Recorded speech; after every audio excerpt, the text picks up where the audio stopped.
apakah itu mafia tanah yang oknumnya kecil, ataukah itu mafia tanah yang oknumnya kakap, kata Pak Edi tadi. Ya tentunya kami berkomitmen siapapun itu ya hajar Pak Edi.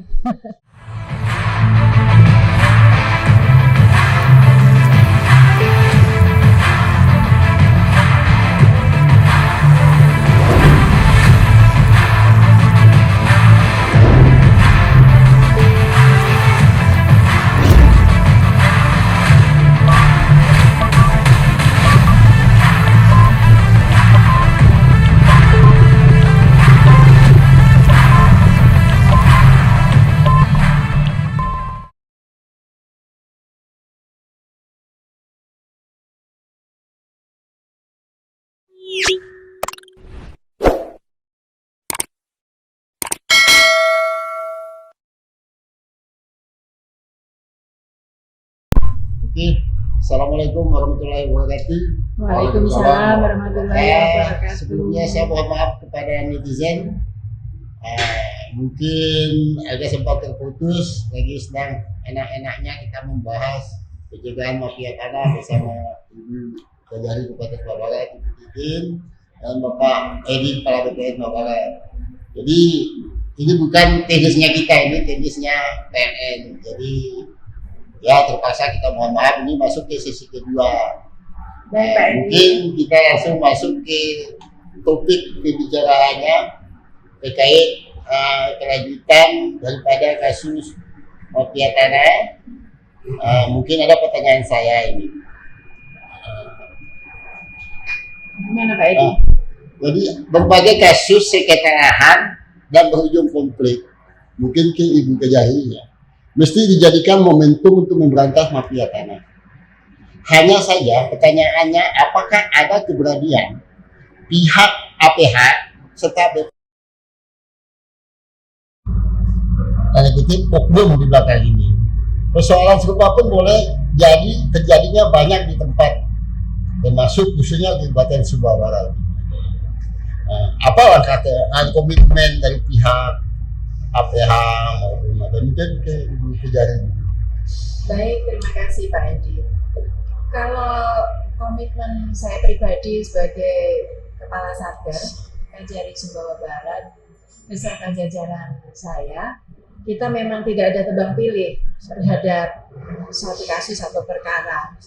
Jadi sepanjang memang perkara tersebut memang didukung alat bukti yang cukup, tentunya akan kami lakukan penuntutan. Demikian. Kalau di ranah penyidikan ini kan kita mengumpulkan alat bukti begitu.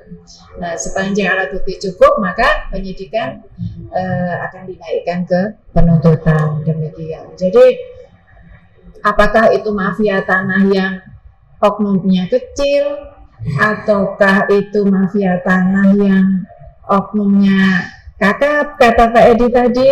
Ya tentunya kami berkomitmen siapapun itu ya hajar Pak Edi. Tapi yang paling penting di sini Bu Kajari, dalam mafia tanah kan tidak mungkin berdiri sendiri mereka lakukan. Tetap ada oknum yang jaringan yang membackup di belakang itu. Ini kan sebuah kekuatan. Yeah. Bisa saja tanda kutip ya, dari oknum dari aparat penegak hukum maupun dari pihak Mahkamah Agung maupun dari pihak DPRD yang bermain di atas, membentuk jaringan sampai ke level bawah. Ketika ditemukan itu tindakan, kan itu sebuah keberanian dan membongkar ini, karena ini persoalan kan masalah langkah keberanian apa? Ya sebenarnya semuanya itu kan kembali pada pribadi kita dalam berkomitmen sebagai penegak hukum. Kalau kami ini bukan masalah berani atau tidak berani ya Pak. Ya apa yang sudah menjadi tugas pokok fungsi kami, kemudian itu memang layak untuk kita lakukan penyidikan, ya kita sidik begitu. Kalau bicara kepada saya pribadi sebagai seorang Titin begitu, kemarin waktu saya tugas di Kejari Banten Pak sebagai koordinator, saya kebetulan ketua tim Saya. untuk kasus mafia tanah. Nah, di situ kebetulan kita ada 2 tersangka, yang satu itu mantan kepala kantor BPN. Mohon maaf ini Pak Edi. Ini just information, karena kebetulan case-nya itu memang melibatkan yang bersangkutan begitu. Jadi sekilas cerita itu kasusnya mengenai pengadaan tanah untuk ini perumahan-perumahan besar Pak, ya apa namanya di sana kan banyak karena memang daerah berkembang ya, penyangga-penyangga Jakarta ini kan banyak sekali pengusaha-pengusaha properti. Nah itu akhirnya bekerja sama dengan oknum-oknum tertentu yang melibatkan kepala kantor pertanahan pada zamannya waktu itu. Jadi intinya saya pribadi dan didukung oleh anggota dan jajaran saya, kami tetap berkomitmen ya tidak ada boleh-boleh. Kalau memang dalam satu perkara setelah melalui tahapan-tahapan tentunya pemeriksaan saksi, pengumpulan bukti-bukti yang lain, yang siapapun itu yang terlibat tentunya ya harus kami tindak, begitu Pak Edi. Ibu Kejari sudah katakan tidak tebang pilih. Semoga ini menjadi sebuah atensi hukum di negara kita. Kalau dari pihak Pak Kepala BPN sendiri, baik, komitmennya gimana? Jadi begini Pak, terkait dengan mafia tanah itu sebenarnya ya tadi tidak sendiri Pak. Iya. Itu ada sebuah kelompok ya, masyarakat atau siapapun di mana memiliki itikat baik untuk melakukan hal-hal yang tidak sah atau bahkan melanggar hukum, khususnya di bidang pertanahan, entah itu terkait dengan ingin menguasai tanah yang bukan menjadi haknya dan lain sebagainya. Dengan cara apa? Dengan cara melawan hukum. Melawan hukum itu bisa saja melakukan pemalsuan, bisa melakukan penyerobotan lahan, memindah batas lahan dan sebagainya. Nah, kalau berbicara tentang modus mafia tanah ini sangat banyak modusnya. Segala macam dilakukan ya Pak? Segala macam bisa dilakukan. Yang intinya tujuan itu. mendapat keuntungan. Iya, mana dia itu akan mendapat keuntungan di kelompoknya. Iya. Nah, disinilah peran BPN untuk mengantisipasi itu. Makanya kami di sini khususnya di KSB ya, dalam rangka untuk pencegahan mafia tanah itu kami dari sebelum-belumnya kami sudah melakukan koordinasi dengan Kajari KSB ya, untuk hal-hal yang kiranya ada potensi terjadinya masalah-masalah berkembangnya ya mafia tanah ini Pak, karena terlalu banyak motifnya dan terlalu banyak juga pihak-pihak yang mana itu juga bisa saja terjadi di orang BPN sendiri, bisa terjebak entah itu sengaja atau tidak, entah sengaja atau tidak.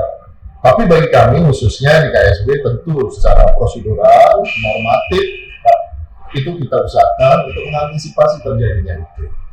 Terkait dengan ini siapapun Pak, bagaimana Ibu Kajari tadi itu, siapapun yang terlibat di dalamnya kata Bu Kajari ya timbang. Modus Pak Menteri, saya lanjutkan sedikit, dan ini titah dari Pak Menteri sendiri, Menteri ATR BPN, itu digebuk siapapun, apalagi menjadi atensi daripada Pak Presiden. Ketika ditemukan ada oknum anak buah Bapak. Siapa yang ditemukan? Ketika Betul. ketika ditemukan, karena mereka tidak bisa berdiri sendiri Pak ya. Ya. Tetap ada oknum pemain di belakang untuk merekayasa sebuah dokumen. Bagaimana dokumen dikatakan ini sah padahal ini ilegal. Betul. Ketika ditemukan itu, apa yang Bapak langkah lakukan? Apakah melapor oknum ini ke pihak KPH atau melalui satgasnya? Atau Yang menemukan terjadinya tindakan itu kan bukan kami Pak, bukan kami. Terutama kami di pimpinan di sini kan normatifnya Pak. Ketika terjadi sesuatu di belakangnya dan itu terbukti ada indikasi seperti itu, Ya ikuti langkah hukum. silakan. Kan begitu. Iya. Jadi untuk hal ini Memang ini kita sih tidak- Pak Edi, di mana-mana yang namanya oknum itu kan ada. Jadi kita memang tidak bisa mengglobalisasi. Betul. Artinya tidak di BPN, di kejaksaan, Iya, di semua. pemerintahan, Masyarakat sendiri Bu. di masyarakat sendiri kayak termasuk RT RW, kepala desa ya. siapapun kemungkinan untuk menjadi oknum itu kan selalu memang ada gitu. Ya di sini makanya tugas kami sebagai penegak hukum itulah yang penting, objektivitas ya.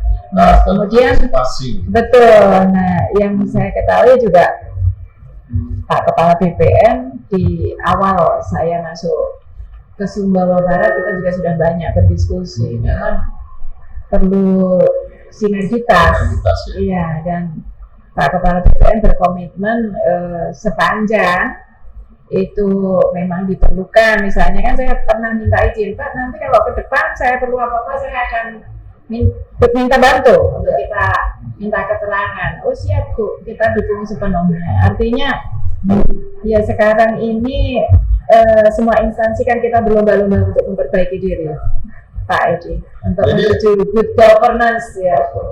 Contoh apa sih contoh-contoh kasus mafia tanah itu?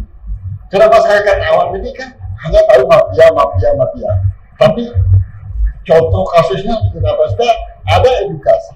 Kalau masyarakat ini kan istilah yang nilai teratas dan ke bawah, supaya ada edukasi buat inilah contoh mafia tanah.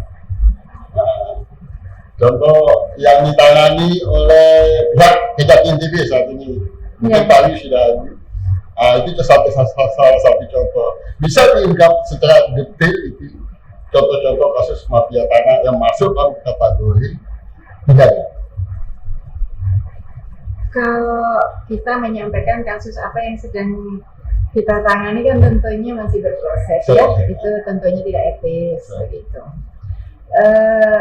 Tapi kalau contoh ya seperti Pak Kepala Kantor BPN sampaikan, memang sangat-sangat variatif modusnya. Ya itu tadi Pak, bisa saja tengkulak tanah bekerja sama dengan pejabat-pejabat terkait tentang master plan bisa. Kemudian misalnya menekan sana sini untuk pungli bisa. Ya kayak misalnya tadi misalnya oknum di BPN mempermudah proses pensertifikatan ada, ini contoh kasus-kasus lama ya, ya itu ada juga gitu. Tapi setingkat kepala desa, RT RW yang kemudian memanipulasi data-data untuk pensertifikatan juga ada. Jadi memang kita secara garis besar itu kalau modus Pak Edi itu ya memang sangat variatif. Iya. Dan mungkin adanya Bu, indikasi mafia tanah itu kan dampaknya Pak. Iya. Siapa yang dirugikan? Ada yang dirugikan. Iya, betul. Itu bisa jadi masyarakat yang punya hak di situ dirugikan, atau bahkan siapa tahu di situ ada aset pemerintah daerah terambil oleh oknum tersebut menjadi dirugikan. Betul. Makanya kalau dari fenomena yang terjadi ini, Pak Edi dan Pak Kepala Kantor melihat bahwa pada akhirnya itu yang banyak menjadi korban adalah masyarakat. Kemudian yang dimungkinkan untuk menjadi oknum bisa dari segala unsur. Makanya justru untuk itulah podcast ini diadakan. Jadi utamanya adalah penguatan kepada masyarakat sendiri. Nah ini yang terpenting nih. Nanti mungkin Pak Kepala Kantor juga bisa membantu menyampaikan indikasi-indikasi tipsnya. Apa saja sih yang bisa masyarakat lakukan sebagai pihak yang menguasai, sebagai pihak yang pemilik tanah itu untuk bisa menghindari praktek-praktek mafia tanah. Itu yang terpenting Pak Edi. Jadi persoalannya kan begini, tapi mungkin masyarakat cenderung tidak mau mengadu persoalan ini. Kebanyakan berarti zamannya Facebook, zamannya mungkin mereka lebih banyak mengadu di dunia maya, viral dulu baru tindak lanjuti. Karena persoalannya selama ini kan begitu masyarakat mengadu, apalagi masyarakat kecil ke bawah ya. Malas saya mengadu, paling-paling kita nggak punya, nggak mau ditanggapi. Nah, ini persoalan beda dengan sikap-sikap ini Pak yang sekarang harus dihindari. Makanya kita terkadang kan kalau masyarakat jadi ada keengganan kalau misalnya untuk melaporkan kejaksaan itu harus datang, Ya. harus ada tatap muka. Apalagi kalau terlihat mobilnya parkir di depan itu mungkin Ya. ada keseganan lah ya. Ya. Begitu makanya kita ada inovasi Pak Edi, namanya Sinato. Oh Ya, jadi ini adalah sebuah aplikasi di mana masyarakat bisa melaporkan melalui online begitu. Nanti mungkin langkah-langkahnya bisa kami sampaikan, bisa disosialisasikan bahwa mereka dapat melaporkan jika terjadi praktek-praktek apapun itu sih, mafia tanah atau misalnya ada Yang merugikan dia lah. betul ya di dalam masyarakat yang tentunya masuk dalam ranah kejaksaan ya, tupoksi kami gitu Pak. Misalnya ada indikasi tipikor di mana misalnya, termasuk mafia tanah ini sendiri. Jadi kita punya aplikasi digital Sinato Pak Ibu. Ini untuk mengakomodir masyarakat yang itu tadi takut atau tidak punya keberanian untuk datang ke kantor kejaksaan dan melaporkan atau masukkan pengaduan. Kalau dari pihak BPN Kalau ya, kan ada satgas yang dibentuk, satgas mafia tanah. jadi Pak, kalau dari kami berharap ya lewat podcast ini kepada masyarakat yang merasa dirugikan Ya. atas kepemilikan tanahnya, silakan melapor ke kantor. Kami akan tindak lanjuti tentunya data-data ya, dokumen-dokumen yang dibawa, kemudian nanti akan kami follow up dengan memanggil para pihak. Itu caranya. Dan jangan segan ke kantor, karena kami akan mendukung kebenaran yang ada di dalam masyarakat. Misalnya, katakanlah itu sebuah sebidang tanah yang sudah bersertifikat sekalipun. Jika itu memang didapatkan oleh yang memegang sertifikat dengan cara yang merugikan seseorang, orang itu jangan merasa takut untuk melaporkan dengan membawa dokumen-dokumen yang mendukung tentang bahwa dia adalah selaku pemilik yang sah walaupun belum punya sertifikat. Ingat ya, sertifikat bukan alat bukti pemilikan mutlak. Ya, sertifikat adalah alat bukti yang kuat. Ketika ada pembuktian yang lebih kuat lagi, nanti di pengadilan silakan diadu datanya, diadu bukti-buktinya. Makanya juga ada sertifikat yang memang dikalahkan, Pak. Itu sebabnya di dalam proses pembuatan sertifikat itu harus ada iktikat baik pertama miliknya, kemudian didukung dengan data-data yang benar. Kita bicara itikat baik dari pemiliknya. Tapi ketika apa yang dicanangkan oleh Bapak Presiden dalam memberangus mafia tanah dengan membentuk satgas melalui Kementerian BPN, apa saja langkah yang sudah dilakukan? Karena mohon maaf pada kutip Kabupaten Sumbawa Barat ini satgas ini kita lihat bukan saya menjustifikasi, saya tidak menjustifikasi. Jangan nggak Pak? Satgas ini di mana masyarakat Sesungguhnya kalau kita mau bilang jalan ya jalan juga Pak. Kenapa? Kami di sini tetap koordinasi, tetap kami koordinasi. Jika ada terindikasi mafia tanah, maka kami dengan kejaksaan akan melakukan koordinasi. Apalagi ada para pihak yang merasa dirugikan.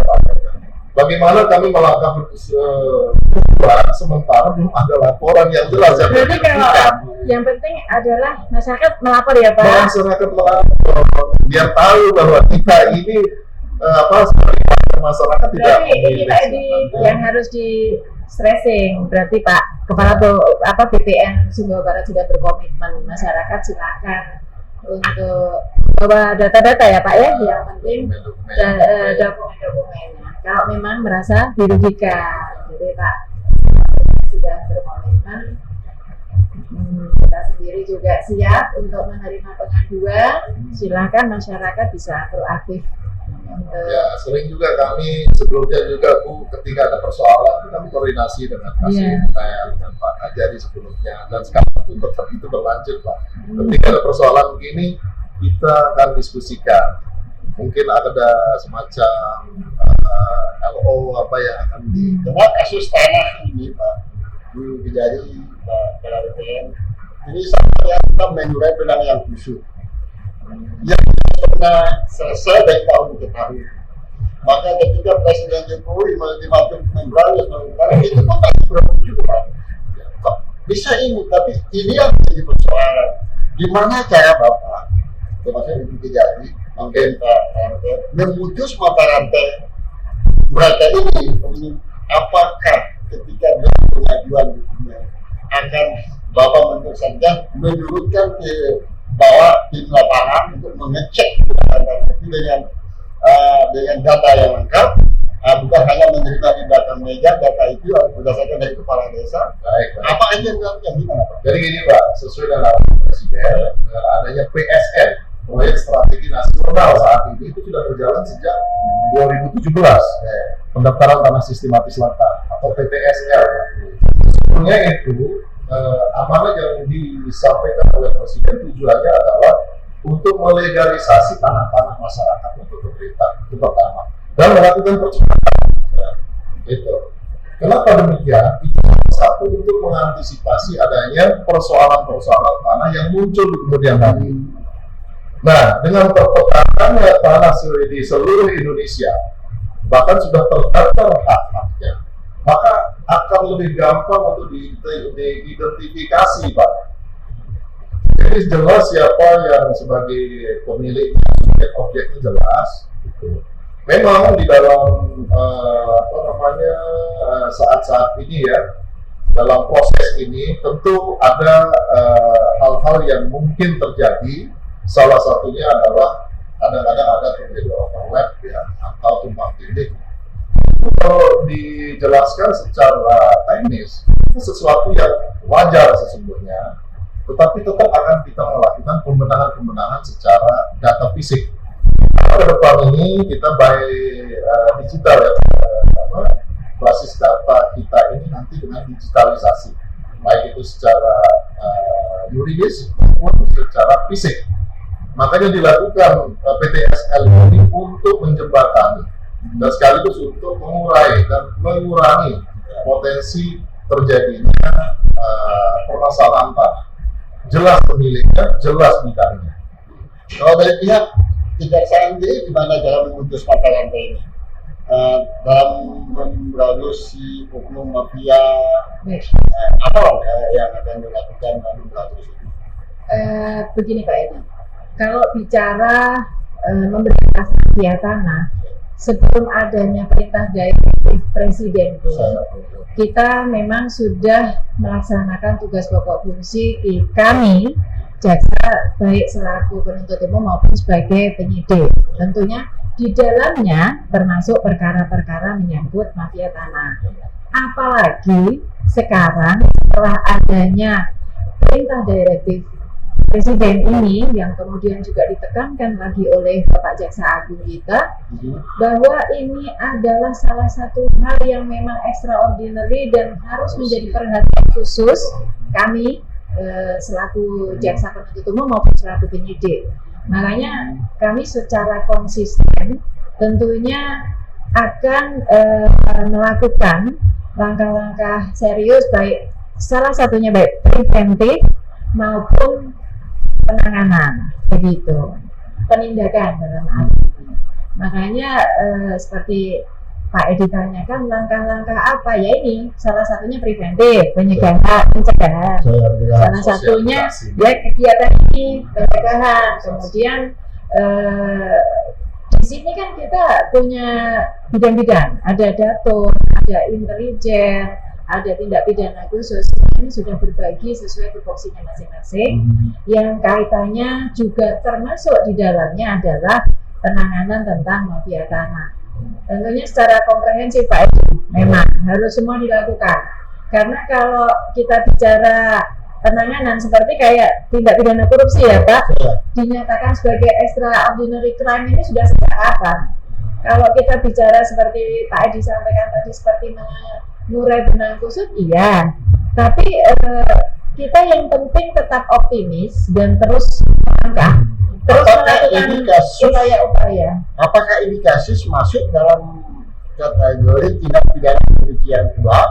Ketika dia apa yang dikatakan ibu awal tadi, ada master plan-nya yang dia pegang untuk menguasai tanah itu, ketika dia beli murah nanti dia masuk melalui tidak itu sampai dia penelitian detail lagi masuk. Jadi begini Pak, kalau kita bicara konstruksi perkara, tentunya harus kita melakukan penanganan perkara lebih lanjut. Jadi kalau dalam sebuah konstruksi perkara untuk menentukan bahwa ini bagaimana konstruksi hukumnya, pasal apa saja yang kita bisa terapkan di dalamnya, apakah ini juga ada unsur pencucian uangnya, itu tentunya perlu penanganan lebih lanjut Pak Edi, tapi tidak tertutup kemungkinan begitu.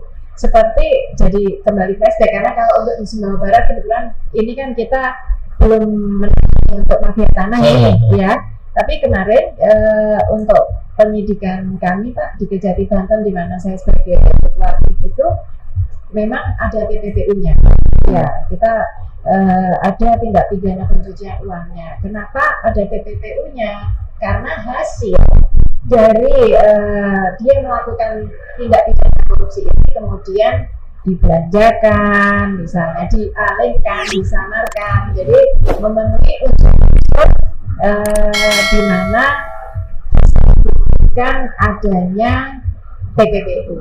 Tapi kita tidak bisa mengglobalisasi, ya, bahwa begini TPPU gitu. Nanti masyarakat bisa salah persepsi. Ya, jadi kalau bicara konstruksi pasar tentunya harus lebih lanjut Pak.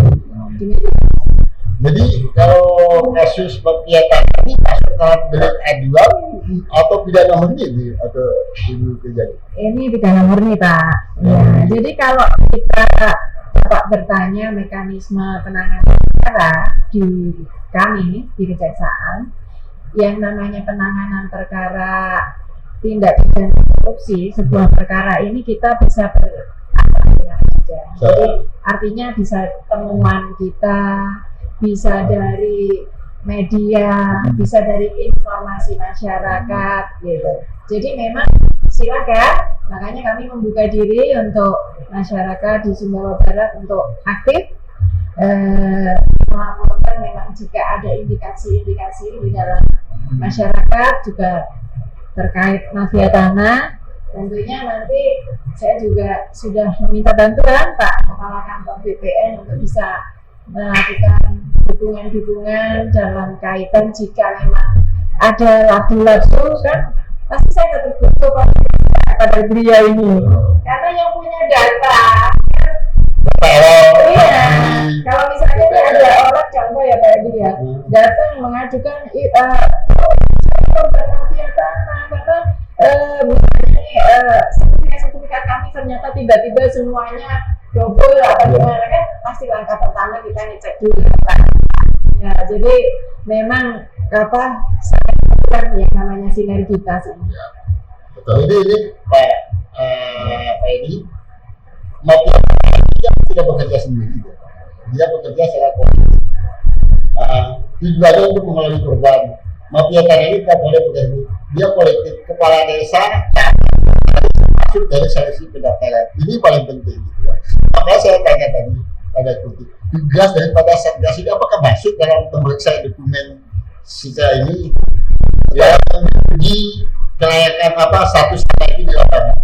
Apakah Satgas yang mafia tanahnya kan turun? Jadi gini Pak, kalau Satgas ini kan ketika terjadi, tapi kalau mengantisipasinya, tentu masing-masing pihak harus berhati-hati, terutama selaku pemilik tanah ya. Nah, kalau dari DPR ditanya bagaimana langkah-langkah itu, kami adalah kebenaran normatifnya yang kami pegang dulu. Dokumen yang disampaikan itu benar, legalitasnya juga benar, ya kan? Kemudian untuk tanah-tanah yang belum bersertifikat ketika didaftarkan, kami minta dokumennya itu, Pak. Ya kan? Termasuklah yang sering disebut oleh masyarakat itu sporadik itu, Pak. Surat pernyataan penguasaan fisik di tanah. Artinya apa? Dia betul-betul menguasai tanah itu, bukan tanah orang, atau dia punya tanah yang dikuasai tiba-tiba minta. Kalau Satgas mafia itu tidak mafia itu ketika terjadinya ada indikasi itu bekerja dia mereka bekerja. Tapi dalam pelayanan kami di bidang pertanahan tentu kami berpegang norma-norma tadi, Pak. Jadi kembali pihak ya Pak ya. Seluruh Unsur pihak. masyarakat memang harus ada peran aktif. Ada peran aktif. Baik yang pemilik tanah, Kepala pemangku desa, kepentingan, ya di memberikan sosialitas. bawah. Memang harus ada kepedulian Pak Edi. Kalau ini memang harus menjadi perhatian semua unsur gitu. Jangan ada ini kan misalnya contoh nanti kan ada tahapan di mana BPM mengkonfirmasi pada orang-orang batas. Contoh ini contoh simpel ya, contoh tersimpel kan ada tahapan di mana tanah-tanah tetangga batas itu diminta keterangan ya. Ya, ada Jadi contoh tanda seperti tangan. itu. Jadi ya para tetangga batas ini juga harus punya kepedulian. Artinya memberikan keterangan sebenar-benarnya apakah dia tidak. Jadi dari unsur terkecil semua harus punya Sudah diantisipasi Pak, betul. semuanya itu dari SOP kan. Kalau kita bicara mafia tanah, contoh ini masih kita dugaan teman. Bisa saja ada permainan antara pihak pemerintah daerah dengan pihak team up raja yang dibentuk. Jangan nah kalau timnya dari mana-mana saja. Apa? Bisa saja dalam nilai-nilai menetapkan nilai harga satu batnya, ya kan? Mungkin bisa juga main pihak pemerintah. Oh kasih harga satu batnya sekian, bos kan, ya kan kita. Nanti kan, gimana? Ada soal maksud saya bahwa pertanyaannya Pak. Kalau itu dipertanyakan kepada kami, itu sebetulnya di luar ranah kami ya. Enggak, saya tanya itu kejadian. Kirain tak melakukan. Iya. Saya kira itu masuk. Jadi gini Pak, kalau misalnya ada sebuah kejadian, ya, otomatis kan kita harus melakukan pengumpulan data, baik berupa keterangan dari pihak sekiranya keterangannya itu memiliki nilai, ya kan? Kemudian dari dokumen-dokumen. Nah, kemudian terkait pertanyaan yang masalah ada main mata mengenai appraisal gitu ya. Nah, appraisal ini kan berkaitan dengan NJOP, harga tanah dan lain-lain. Tentunya penyidik kami misalnya kaitan penanganan perkara tipikor misalnya ya, karena kan bicara mafia tanah ini juga bisa masuk kami penuntut umum, bisa juga juga tipikor sebagai penyidik gitu. Anggaplah ini posisi jaksa sebagai penyidik, itu kita kan tentunya harus melakukan pendalaman. Jika memang ini appraisalnya terlalu jauh, sehingga iya kan ada gap ya Pak ya. Tetangganya harganya umumnya sama ini 1 juta misalnya. Kok di sini tiba-tiba ditetapkan berlipat-lipat? Nah, di sini kan tentunya indikasi. Iya, ini contoh secuilnya dari dulu. Tapi kan tentunya untuk membuat satu konstruksi hukum kan tadi seperti kami sampaikan. Tahapan-tahapannya lah yang dilakukan sampai di sini. Iya, ada keterangan-keterangan para saksi, kemudian dokumen-dokumen yang mendukung. Tapi salah satunya tentunya kan kita bisa membandingkan dengan harga-harga yang sudah ada di nilai itu teknik penyidikan Pak. Tapi kalau saya terangkan itu persoalannya kan bisa pakai NJUP-nya, mohon maaf NJUP awal sekian dibuat kan NJUP kedua hanya hadiah NJUP ini Pak Edi tidak semudah itu Ferguson. kan modus-modusnya ini mungkin Ya bilangnya gitu tidak semudah itu Ferguson. Iya, artinya Pak tidak ada kejahatan yang tidak meninggalkan jejak, iya kan? Iya, jadi kalau penyidik itu memang harus ngutak-ngatik Pak. Kalau ini di sini dicari ininya, ini dicari ininya, ya itu. Hanya di situ. Tapi nanti kalau kita semua buka ke PAD nanti malah jadi pada belajar cara bagaimana berbuat kejahatan. mungkin medisnya jauh pihak APH Iya. fakta yang sudah terjadi Artinya bermain appraisal mau bermain tentang pemalsuan suratnya, itu kan iya itu modus ya. Iya, itu hanya masalah modus. Dan jaksa ya tetap harus sebagai penyidik tetap harus bagaimana caranya bisa mengumpulkan. Pada akhirnya cuma waktu ini Betul. saya Iya. lihat Jadi ini memang ibarat sinetron Pak, jangan habisin Pak, nanti malah jadi nggak menarik. tapi saya lihat indikasi yang Ibu diberikan kepada masyarakat itu saya sangat bahwa inilah A, B, dan C begini. Iya. Jadi ketika ditemukan suatu kejahatan dan dugaan kejanggalan itu, pihak kejaksaan siap menerima semua aduan-aduan. Betul. Data dan bukti begitu. Betul. Dan ada satu hal yang perlu kami tekankan Pak Edi ya, seperti sebagaimana Pak Jaksa Agung selalu mendengarkan bahwa penanganan perkara itu, keadilan itu ada di hati manusia. Ya, kita harus humanis. Jadi saya rasa sepanjang kami dalam melaksanakan tugas pokok fungsi kami sebagai aparat penegak hukum di KSP ini, di Kabupaten Sumbawa Barat ini, kami lakukan dengan hati nurani. Pasti masyarakat akan menerimanya, Pak. Sinyal positif akan bertemu dengan sinyal positif kan Pak Edi? Iya, tapi kalau banyak ngomong kita nanti nggak bisa buktikan cuma. Ya. Makanya ini kembali manfaatkan Silapo. Wah, ini jadi kesempatan nih Pak. Jadi manfaatkan Silapo. Kalau masyarakat merasa segan untuk datang tanpa muka, kemudian datang ke kejaksaan mungkin takut atau bagaimana, kita punya aplikasi Silapo yang bisa mengakomodir. Pak Edi, silakan diklik, diikuti langkah-langkahnya. Ya. Apa nama aplikasinya itu? Silapo. Silapo. Silapo. Jadi aplikasi untuk lapor pengaduan. Iya. Kita bisa menyampaikan pengaduan di situ. Kita akan menindaklanjuti sesuai SOP tadi. Yeah. Kalau dari pihak BPN ada nggak kotak pengaduan? Sebetulnya ada Pak. Tapi kalau pengaduan seperti itu, mungkin bagi kami lebih baik sarankan untuk langsung datang ke kantor. Karena kita bertatap muka dengan mengajukan surat dokumen yang mendukung bahwa dia itu selaku pemilik hak yang sebenarnya, itu tentu kami akan follow up. Nah, di BPN sebetulnya berperan ganda. Ketika ada persoalan-persoalan pertanahan itu, kami juga berusaha memediasi kedua belah pihak.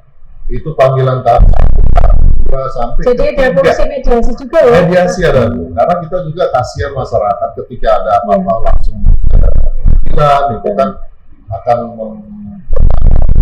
ya tenaga, pikiran dan biayanya kan. Tapi ketika Pemda melakukan pembebasan lahan, karena apakah BPN dilibatkan dengan hal itu?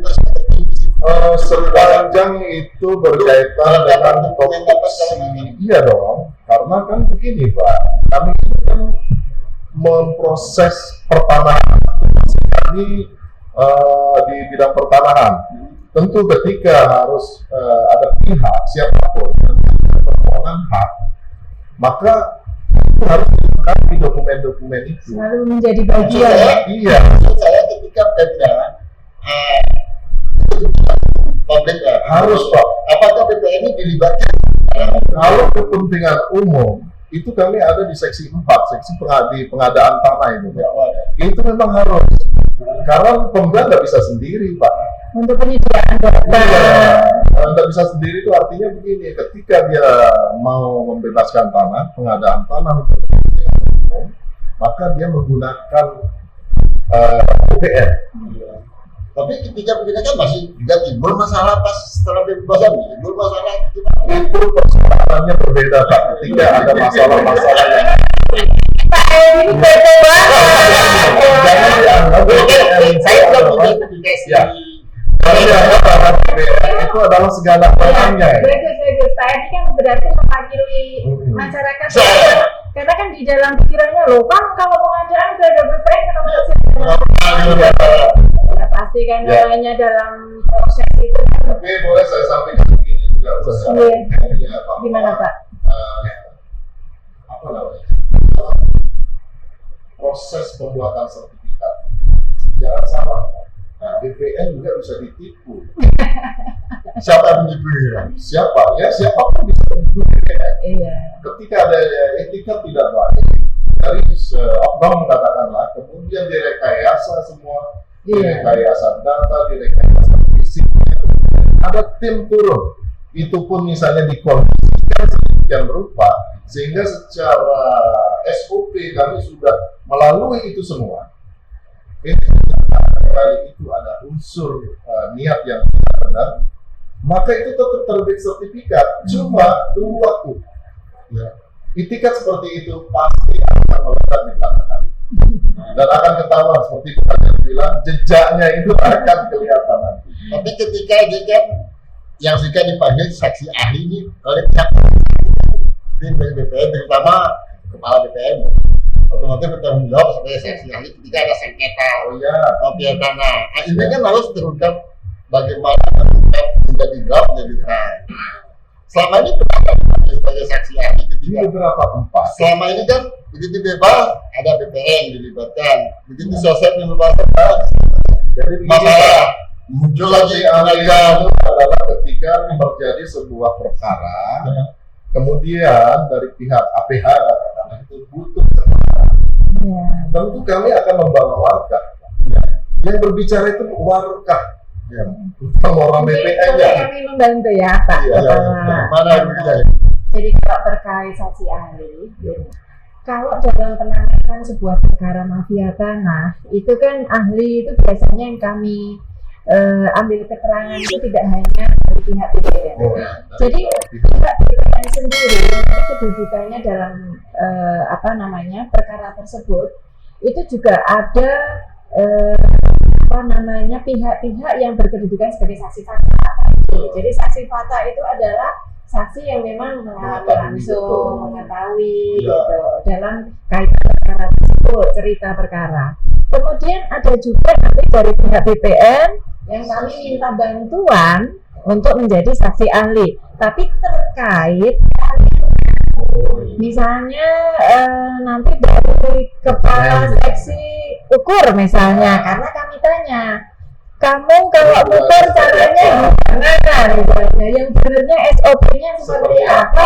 kan ada kepala BPN di saksi ahli Iya. tapi seksi di bawah juga bisa. Ya, sepanjang siapa yang ditunjuk oleh Pak Kepala Kantor yang sekiranya keahliannya Oh, memang iya. bisa kita jadikan acuan. Nah, kalau terkait ahli nanti kaitan dengan penanganan perkara kami, ya nanti tergantung perkara ini ranahnya apakah ini yang kami butuhkan keterangan ahli pidana, apakah kita masih perlu lagi ahli TPPU dan lain sebagainya, itu perkembangan perkara Pak Edi. Mungkin gitu. Soalnya kalau Pak Kepala Kantor mungkin kayaknya kami undang datang ya. Ya, kami ketika diminta kami beri ditanya teknis pengukuran, tentu Ya, saya terjelas. makanya di dalam surat nanti akan diterangkan Pak Edi. Kita minta pemanggilan si A karena sebagai saksi, atau misalnya minta bantuan Pak Kepala Kantor untuk menunjuk personil sebagai ahli yang bisa menerangkan apa gitu. Seperti itu Pak Edi. Seperti itulah Pak. Terima kasih. Jadi Ya, asik ya Pak Edi yang asik ngobrol ini asik. Cuma ini kan waktu yang terbatas. Jadi Iya, benar. mungkin kemudian saya lihat saya sudah kasih kusuk di berbagai kelompok ini. Makanya saya minta closing statement, minta komitmen dari pihak kejaksaan, BPN yang membuat mafia tanah. Tindakan apa, apakah tidak pandang bulu ketika ada yudikatif, eksekutif maupun legislatif. Ya. Karena kalau yudikatif kan disebutkan gimana ya. Jadi Mungkin ini Pak Edi untuk menghargai Pak Kepala Kantor dulu untuk Ya, berkomitmen. silakan. Nanti saya yang terakhir. siap. Cuma Baik, terima kasih. Jadi begini, khusus topik kita pada kesempatan hari ini agar tidak terjadi kasus-kasus mafia tanah ke depannya. ya, saran kami kepada masyarakat secara maka hal yang harus dilakukan pertama adalah kuasai tanahnya. Kemudian legalitas tanahnya juga harus dibuat segera, sertifikat. Apalagi sekarang ini setelah ada PTSL, jangan jangan ditunda, ikutlah. Terus yang terpenting adalah pelihara dan jaga tanahnya. Karena dengan begitu potensi untuk orang masuk dan mau merebut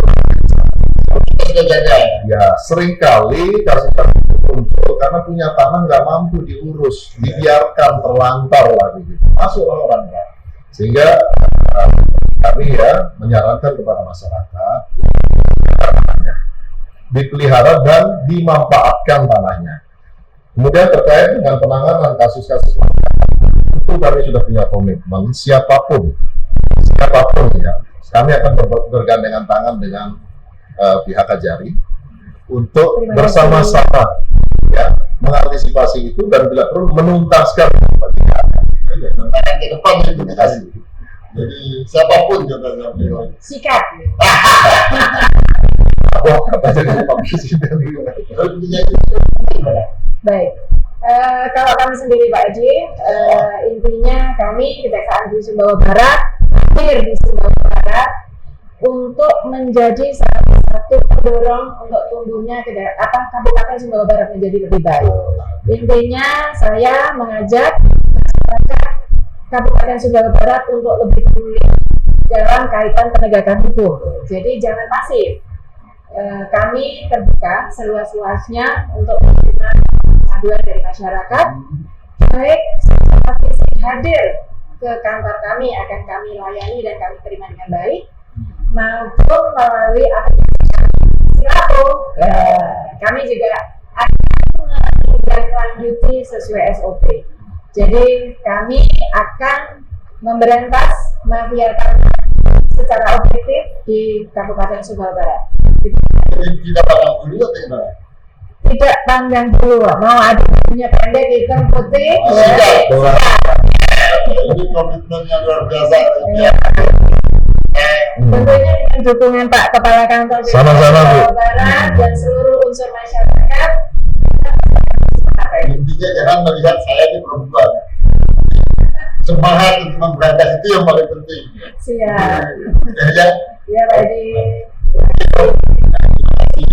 Jadi intinya mafia kejahatan pertanahan yang melibatkan sekelompok orang untuk menguasai tanah dari orang lain secara hukum, itu mafia tanah. Ini semoga ada edukasi, ada penyerahan sudah disampaikan oleh Ya, dari Kabupaten Sumbawa Barat dan Pak Edi ini luar biasa. Semoga baik pada masyarakat. Mungkin kita dibuka sampai di sini, kita akan berjumpa pada sesi yang akan datang. Mungkin yang menyangkut masalah hukum baik itu pidana, korupsi dan silakan. Mungkin sampai di sini, saja kita podcast yang bekerjasama dengan Kepala Dokter dan juga organisasi Juang.com. Kita ini saja. Kita jumpa pada sesi yang akan datang. Assalamualaikum warahmatullahi wabarakatuh. Waalaikumsalam warahmatullahi wabarakatuh.